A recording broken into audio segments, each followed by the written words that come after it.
All right, let's talk about money. But for the next few minutes, I want you to forget about budgets, spreadsheets, all of it. We're going to completely reframe your relationship with money. We're talking about a huge shift in how you see things, one that can unlock a whole new level of confidence. We're going to talk about learning the language of money, and it all starts right now.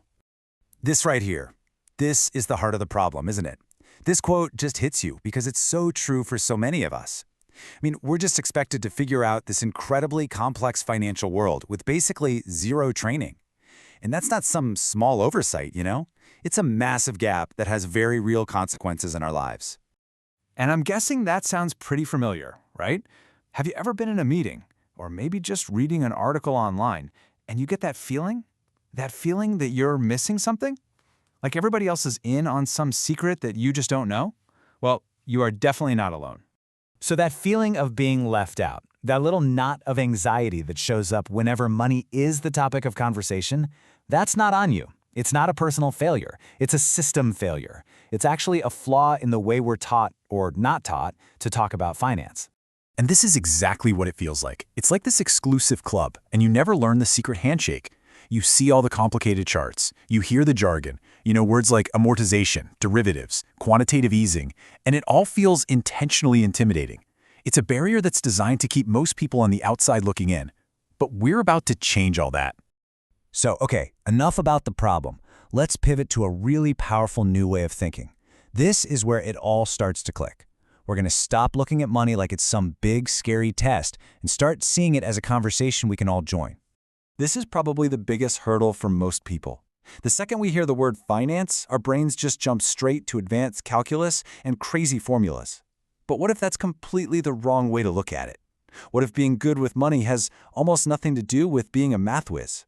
And there it is. That's the big aha moment. Thinking about finance as a language, well, it changes everything. Think about it. Languages have rules, they have vocabulary, they have structure. They can be learned, you can practice them, and eventually you become fluent. No one expects you to be a grammar expert on day one of learning French, right? It's the exact same thing with money. And just look at what this simple shift does. On the left, you've got the math view. It feels like a brick wall, right? It's intimidating, it's complex, it feels like it's only for the experts.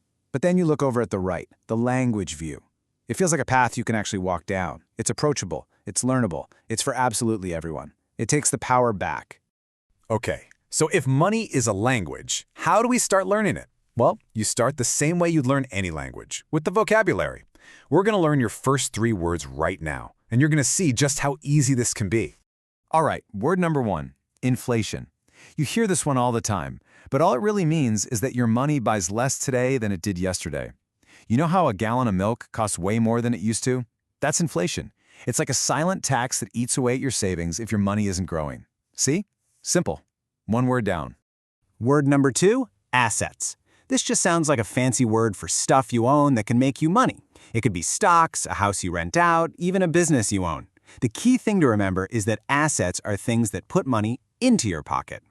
And now for word number 3, my personal favorite, compound growth. Albert Einstein supposedly called this the 8th wonder of the world. Just think of a tiny snowball rolling down a really big hill.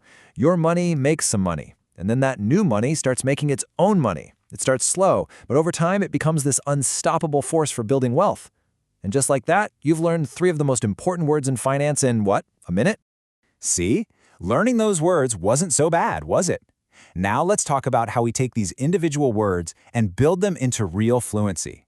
Because the goal isn't just to memorize definitions. It's about building the confidence you need to actually make smart decisions. This is your mission, should you choose to accept it. And it is so simple, so manageable, but so powerful. We're not talking about reading a textbook a week, not a 4-hour seminar, just 1 word, 1 single concept, per day. And here's how easy it is to do. Step 1, just pick a word you've heard but maybe don't fully get, like equity or dividend. Step 2, look up a simple definition. And step 3, this part is so important. Try to use it in a sentence, even if you just say it to yourself. That's what really makes it stick in your brain. So why does this tiny daily habit matter so much? Because it creates momentum. It's a domino effect. First, you build a strong vocabulary. That vocabulary then builds the confidence to actually join the conversation, to ask smart questions. And that confidence, that leads directly to the skill of making intelligent financial decisions for yourself and for your family. So here's the bottom line. You don't have to conquer the entire world of finance by tomorrow. You just have to learn one word. And that's it.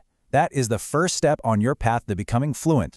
And I want to leave you with this last thought. When we start thinking of money as a language, it stops being just numbers on a page. It becomes a tool for expression. It tells a story. So as you become more and more fluent, what story do you want your money to tell? What will it say about your values, about your goals, and about the future that you're building? The conversation is just getting started.